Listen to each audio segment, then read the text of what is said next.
Amados irmãos, a paz do Senhor Jesus Cristo. Mais uma vez, juntos para estudarmos a Palavra de Deus, e eu quero agradecer pela oportunidade, agradecer pela sua vida, meu irmão, minha irmã, por estar nos assistindo e compartilhando esses vídeos tão simples, mas objetivos, com interesse simplesmente do nome do Senhor ser glorificado e vidas ser alcançadas pela palavra de Deus. Eu quero convidar você para abrir a sua Bíblia. Vamos ler então a palavra do Senhor. 1 Tessalonicenses capítulo 5 e versículo 17. Diz assim: orai sem cessar. Vamos agradecer? Amado Pai, no nome de Jesus, agradecemos ao Senhor pelos teus benefícios, pelas tuas misericórdias, agradecemos pela presença do teu Santo Espírito, te agradecemos pela palavra, te agradecemos pela segurança, pela confiança, pela proteção, por tudo que o Senhor é e por tudo que o Senhor tem feito em nosso favor. Continua, Senhor, nos ensinando. Estamos aqui prontos para ouvir as tuas orientações. Em nome de Jesus, já te agradecemos. Amém. Glória a Deus. Vamos falar nesta oportunidade, meu querido irmão, minha querida irmã, do segundo ponto, como orar. O tema principal é conhecendo o valor da oração. Já falamos sobre o que significa orar e agora vamos para esta pergunta: como orar? Este segundo ponto está subdividido aqui em 3 partes. Primeiro, orar de joelhos. Segundo, orar em pé. E terceiro, orar deitado. 3 posições que a Bíblia faz referências a estas posições de oração, de como orar. Então vamos para a Bíblia. Abra a palavra do Senhor em Efésios 3,14. Efésios 3,14 diz assim: por causa disto me ponho de joelhos perante o Pai de nosso Senhor Jesus Cristo. Palavras do apóstolo Paulo escrevendo aos Efésios. Na nossa lição, e neste ponto, há algo bem interessante, uma história para ilustrar a questão desta posição de oração. Certo pastor enfrentava grandes lutas e não sabia como vencê-las. E certo dia ele foi ao engraxate para fazer limpeza dos seus sapatos e, assim que colocou os pés, o engraxate começou então a fazer toda a limpeza, só que o engraxate estava limpando de joelhos. O pastor perguntou para ele por que ele não sentava. Logo a resposta do engraxate foi: porque de joelhos é melhor. E naquele momento ele recebeu uma orientação de Deus mediante aquela situação e a palavra daquele engraxate, que ele entendeu a mensagem do Senhor: de joelhos é melhor. Então ele colocou a igreja para orar em favor daquela situação, daquela luta que ele estava enfrentando. Daí ele compôs o louvor: de joelhos é melhor. Uma história que aconteceu e que serviu aqui para o entendimento do orar nesta posição, orar de joelhos.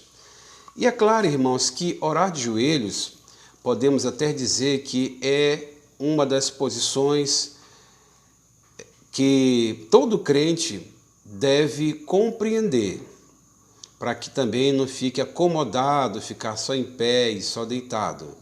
De joelhos dá sentido de respeito, de adoração. Quando alguém entrava na presença de um rei para pedir um favor, uma petição, ou para que lhe ouvisse, ele tinha que se curvar diante do rei.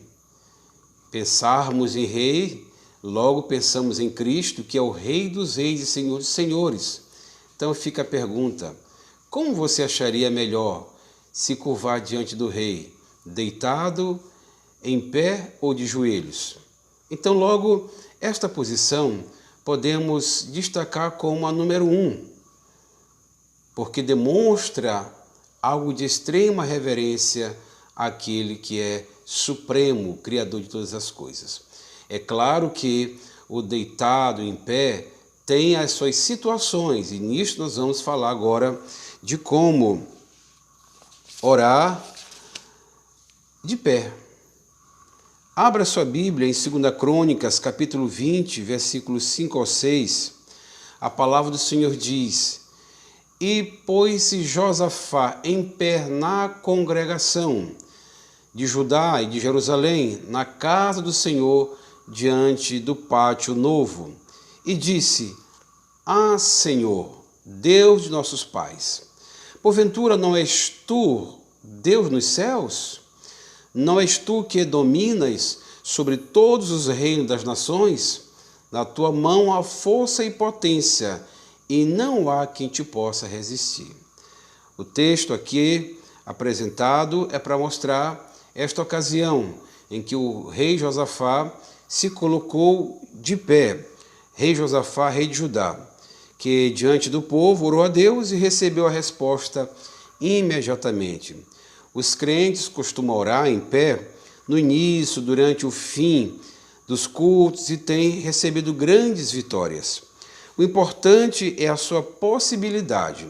Se o templo está lotado e não há mais espaço para o povo se ajoelhar, além dos visitantes não evangélicos que se inibem facilmente, o orar em pé ou sentado, os velhos e os enfermos, que no caso é óbvio que eles não têm condição de se ajoelhar, é aceito de bom grado por Deus, pois o que vale é a sua intenção.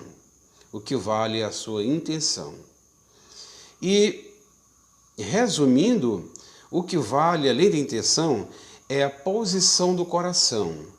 Se o seu coração está voltado para adorar a Deus, reconhecendo que Ele é Senhor, reconhecendo que Ele está na casa de oração, então o mais importante é a posição do coração. É claro que um coração em obediência, um corpo sadio, é muito melhor a pessoa adorar com todo o seu ser, dentro das possibilidades que lhe permitem. Se pode orar de joelho, é mais conveniente. Mas se não puder, caso um templo cheio, o espaço não tem, ou está enfermo, ou tem algum problema físico que não pode se ajoelhar, todos esses detalhes Jesus ele entende. Amém, meus irmãos? Então, o mais importante é a posição do coração. Terceiro, deitado. Veja o que diz, segundo o livro dos Reis, capítulo 20, versículo 2 e 3. Segundo o livro dos Reis, capítulo de número 20, versículo 2 e 3. A palavra do Senhor diz o seguinte: Então virou o rosto para a parede e orou ao Senhor, dizendo: Ah, Senhor, suplico-te lembrar de que andei diante de ti em verdade, com o coração perfeito, e fiz o que era bom aos teus olhos. E chorou Ezequias muitíssimo. Observe que esta posição já é a posição da pessoa deitada.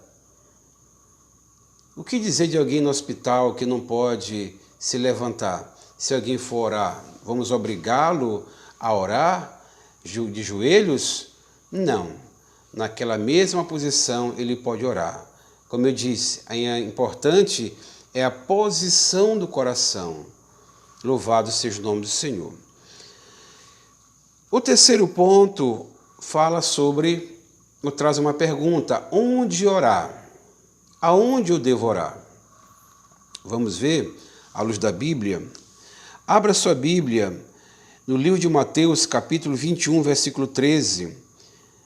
Mateus 21, 13.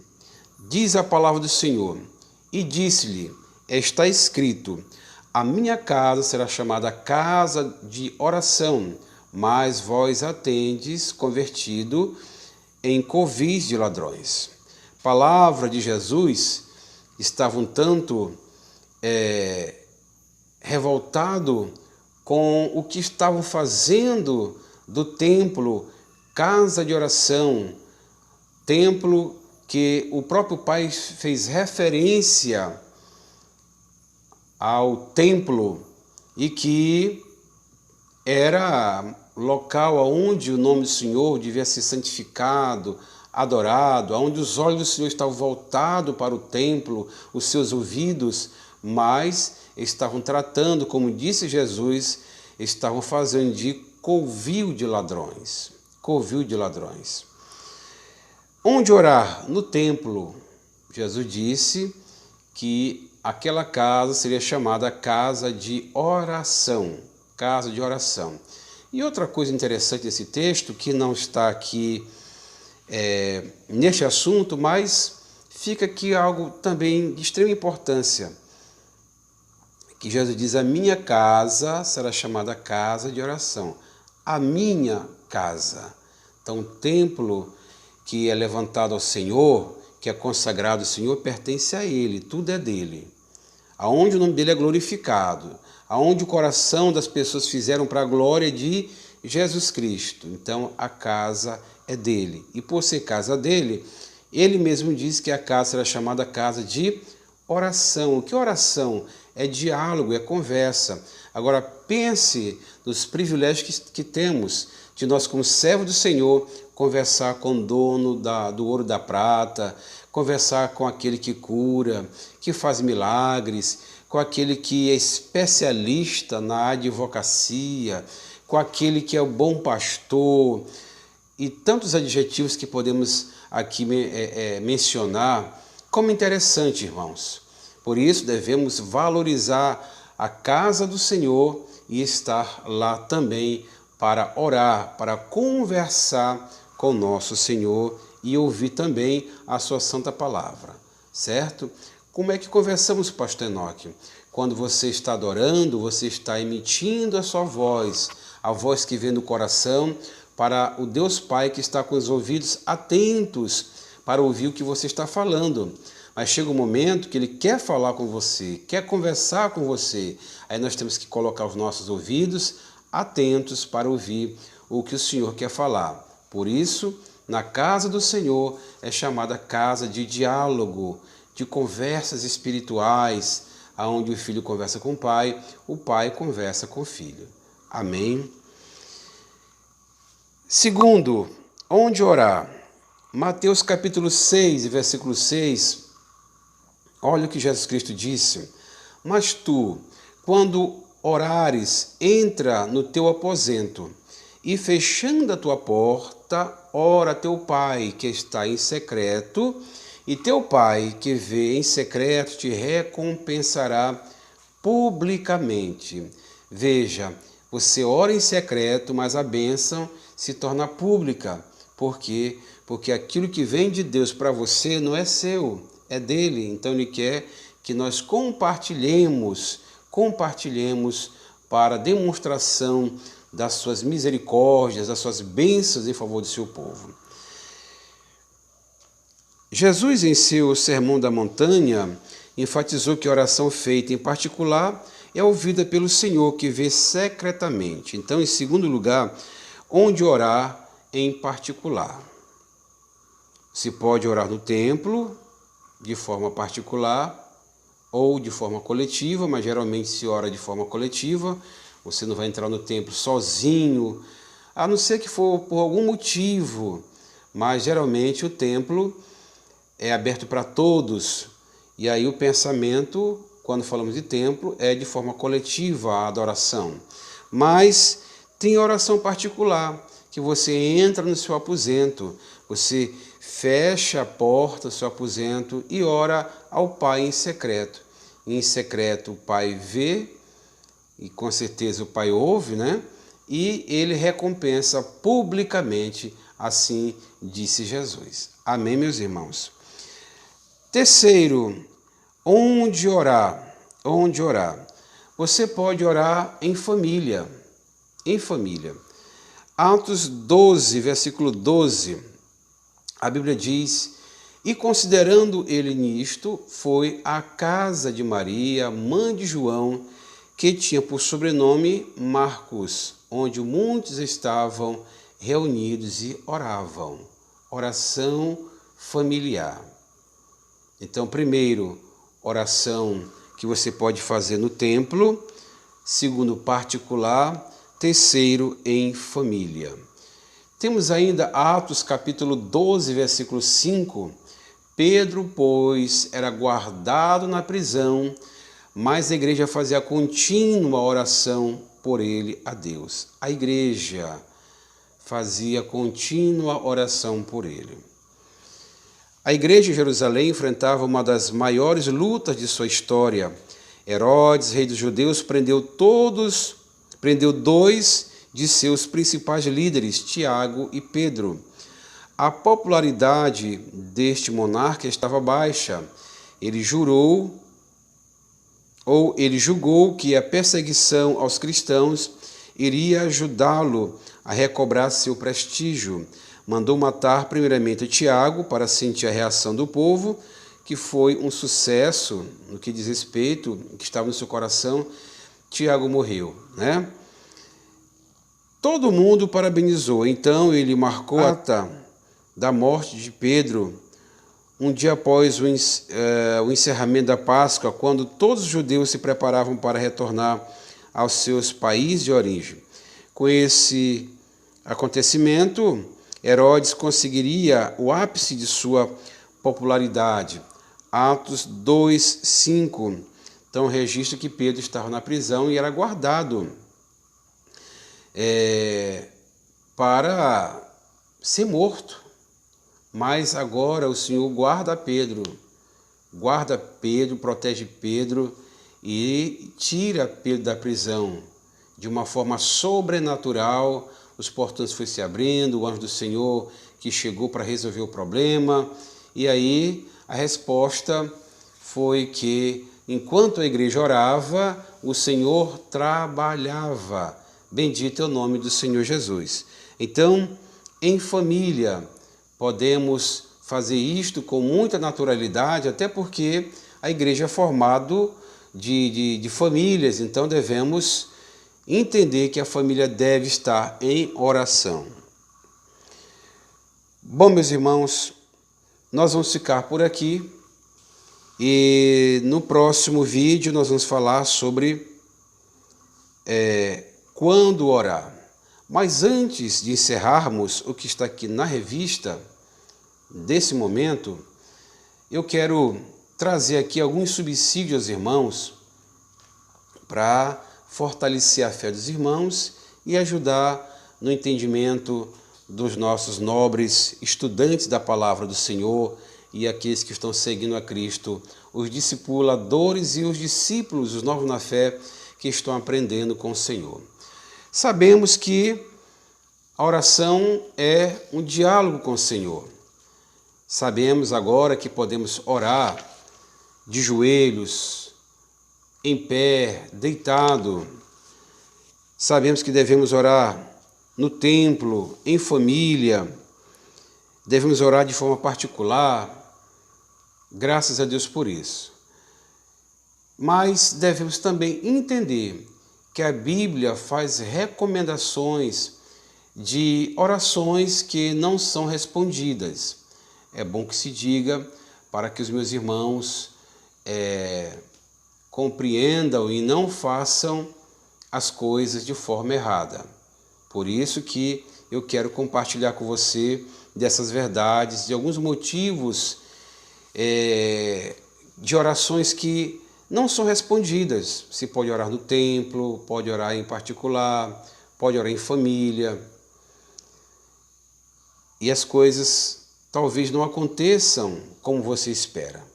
E aí você tem que ver a luz da Bíblia para não errar, para quando orar ter a consciência de que você está fazendo da forma correta.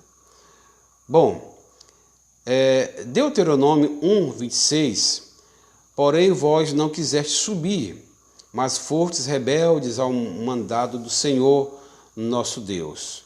Deuteronômio capítulo 1, 45 diz: tornando, pois, vós e chorando perante o Senhor não ouviu a voz, nem vos escutou. Esses dois versículos podemos compreender que Deus não responde oração quando há desobediência. Quando há desobediência. Um coração desobediente, ele precisa descer a olaria para ser trabalhado, para ser burilado, para entender e para compreender e fazer as coisas da forma correta. É claro que devemos também ponderar que há pessoas que não conhecem a oração, o valor da oração, a importância de como orar, como nós estamos explicando. Aí são outros detalhes, porque Deus sabe o que a pessoa conhece ou não. Agora, para um crente que já conhece a palavra e está em desobediência ao Senhor, já sabe que diante do Eterno nós não podemos estar de uma forma desordenada. Se você sabe que Deus é um Deus que quer de nós obediência plena, então um coração desobediente não pode ter a bênção do Senhor da forma como ele está pedindo, está querendo, e até mais, de ter algo da parte de Deus, porque Deus sempre nos dá muito mais além do que pedimos ou pensamos. Salmo 66, versículo 18, a Bíblia diz: se eu acalentasse o pecado no coração, o Senhor não me ouviria. O que esse texto eu posso aprender é que quando guardamos pecado no coração, ou quando estamos em pecado, Deus também não responde a oração. No sentido de você querer algo da parte de Deus. Ele não vai ser favorável a uma vida de pecado. Você ora pedindo algo a Deus e Deus quer te dar aquilo que é para o seu próprio conserto, mudança, bênção para a sua própria vida. Ele não vai dar algo que você deseja, que eu desejo, se caso eu estou em pecado. Ele não vai fazer isto. Eu tenho que consertar a minha vida, para que ao conversar com o Senhor, que sabe o que passa no meu coração, eu não posso esconder, eu então faço uma oração que agrade a Ele dentro daquilo que eu estou vivendo em obediência à sua palavra. Nós temos também Provérbios capítulo 1, versículo 28 e 31, diz assim: então vocês me clamarão, mas não responderei. Procurarão por mim, mas não me encontrarão. Visto que desprezaram o conhecimento e recusaram o temor do Senhor, não quiseram aceitar o meu conselho e fizeram pouco caso da minha advertência. Comerão do fruto da sua conduta e se fartarão de suas próprias maquinações. Provérbios capítulo 1, versículo 28 ao 30. O que podemos aqui aprender é que quando somos indiferentes aos alertas de Deus, Ele também não é favorável para responder às nossas orações. Então vocês me clamarão, mas não responderei. Procurarão por mim, mas não me encontrarão, visto que desprezaram o conhecimento e recusaram o temor do Senhor. Provérbios 21, 13. Quem fecha os ouvidos ao clamor dos pobres, também clamará e não terá resposta. O que podemos aprender aqui é quando somos negligentes ou quando não temos uma vida de misericórdia, o Senhor também não vai nos abençoar, meus irmãos. Não vai ouvir a nossa oração. Uma oração de hipocrisia, só aquele que quer receber, mas não quer abençoar. Vê a nós o vosso reino, mas para fazer a vontade do Senhor, não quer fazer, então não dá certo. Temos que entender que o reino de Deus, as coisas são tudo corretas, tudo justas, porque o reino do Senhor é um reino de justiça, de amor, de justiça, de paz. Tudo funciona de forma correta. Outro texto que você pode aí aprender também, nós podemos aprender aqui, Isaías capítulo 1, versículo 15. quando vocês estenderem as mãos em oração, esconderei de vocês os meus olhos, mesmo que multipliquem as suas orações, não as escutarei. As suas mãos estão cheias de sangue. Mateus 6,15, o texto diz: se porém vos perdoardes aos homens as suas ofensas, também vosso Pai vos perdoará as vossas ofensas. Mateus 6, versículo 15. Esses dois versículos vão nos mostrar que quando alguém anda em discórdia com as pessoas, também o Senhor, ele não responde, porque o servo do Senhor é aquele que deve ser luz e sal da terra, ser exemplo, não ser igual ao perdido, mas ser igual à pessoa salva, na pessoa bendita de Jesus Cristo. Portanto, quando há discórdias com pessoas, o Senhor também não responde. A resposta que ele dá é quando a pessoa quer se consertar, ele recebe aquela decisão, aquele pedido de socorro, pedido de perdão, ele ouve. Mas alguém que pede algo ao Senhor e vive uma vida de intriga, de confusão, o Senhor não vai poder atendê-lo, porque Deus quer sempre o nosso bem. E assim, meus irmãos, são muitos outros textos que nós vamos comentar durante toda a nossa revista, nossa lição. No próximo assunto, nós comentaremos um pouco mais sobre orações que Deus não responde. Temos ainda a questão do matrimônio e outras coisas mais que impedem as nossas orações e que vamos comentar. Amém? Que Deus continue abençoando a sua vida, meu irmão, a sua vida, minha irmã, e que você permaneça nos ajudando, discipulando e ganhando vidas comigo através deste programa que quero que alcance muitas pessoas para a glória do nome de Jesus Cristo. Vamos orar agradecendo? Pai bendito, no nome de Jesus te agradecemos por mais esta oportunidade de termos esclarecimentos da Tua Palavra. Abençoe a todos, em o nome de Jesus. Amém e amém. Até a nossa próxima oportunidade com o favor de Deus. Discípulos de todas as nações, porque Ele vem. E de fazer discípulos.